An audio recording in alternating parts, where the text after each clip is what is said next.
Le terme téléologie désigne les explications qui font appel à la conception et à la finalité. L'argument téléologique affirme que l'apparition de la conception et de la finalité dans la nature implique un concepteur. À proprement parler, il s'agit seulement de la preuve de l'existence d'un concepteur, pas nécessairement d'un être spécifique. En pratique, les arguments téléologiques sont souvent associés à d'autres idées pour impliquer l'existence d'une divinité, comme le Dieu de la Bible. La téléologie est une vaste catégorie comprenant plusieurs idées plus restreintes.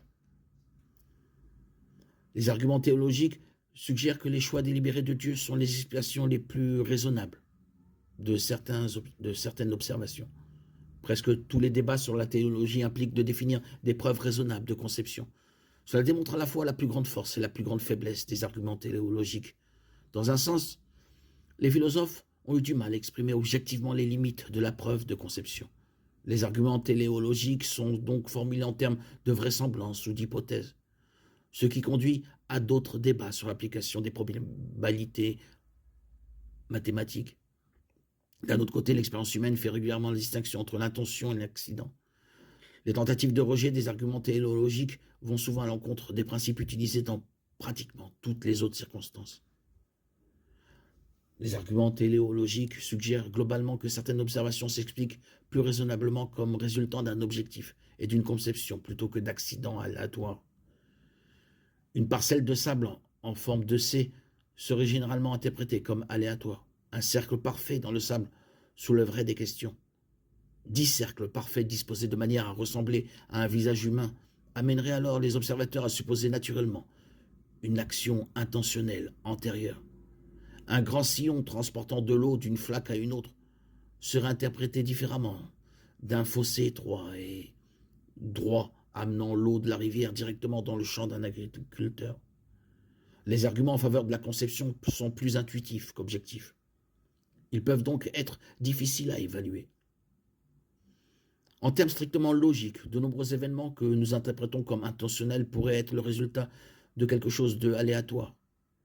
L'improbabilité n'implique pas nécessairement une intention. En même temps, et pour la même raison, les arguments téléologiques tirent une grande force des probabilités extrêmement impliquées. Ce n'est pas parce qu'une chose est peut-être aléatoire qu'il est raisonnable de supposer qu'elle est réellement accidentelle. Prenons comme exemple le jeu de cartes Stud Poker. Dans ce jeu, les joueurs reçoivent 7 cartes et choisissent la meilleure combinaison de 5 cartes.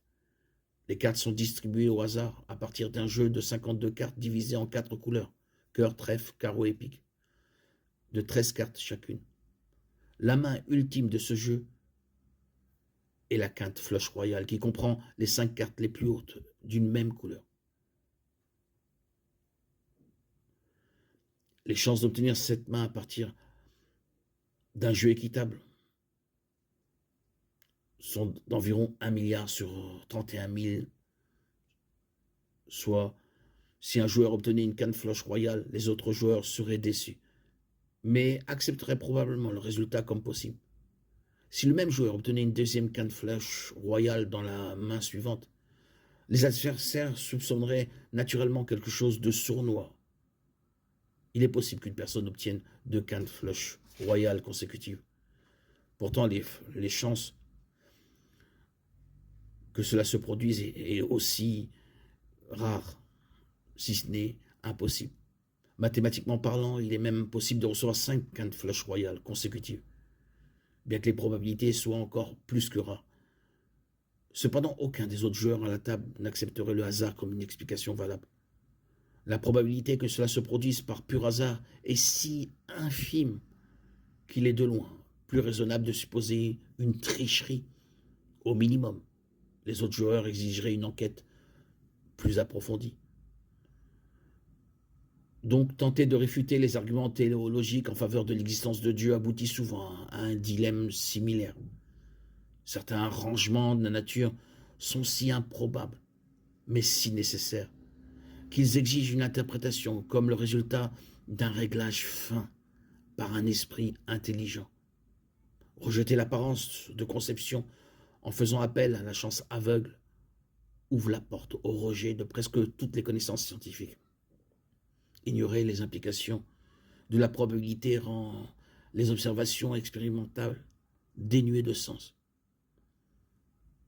Parfois, la probabilité mathématique ne peut pas être attribuée objectivement. Même dans ce cas, les principes de bon sens donnent du poids aux arguments téléologiques. Les ratios et les probabilités ne sont pas en cause dans la conclusion selon laquelle attention aux requins gravés dans le sable sur la plage a été écrit intentionnellement. De même, personne n'a besoin d'une calculatrice pour décider si un pont de pierre en arc au-dessus d'une rivière est un accident. Certains modèles et arrangements sont universellement associés à une action intentionnelle. Pourtant, ces mêmes principes sont souvent ignorés lorsqu'on tente de réfuter les arguments téléologiques en faveur de Dieu.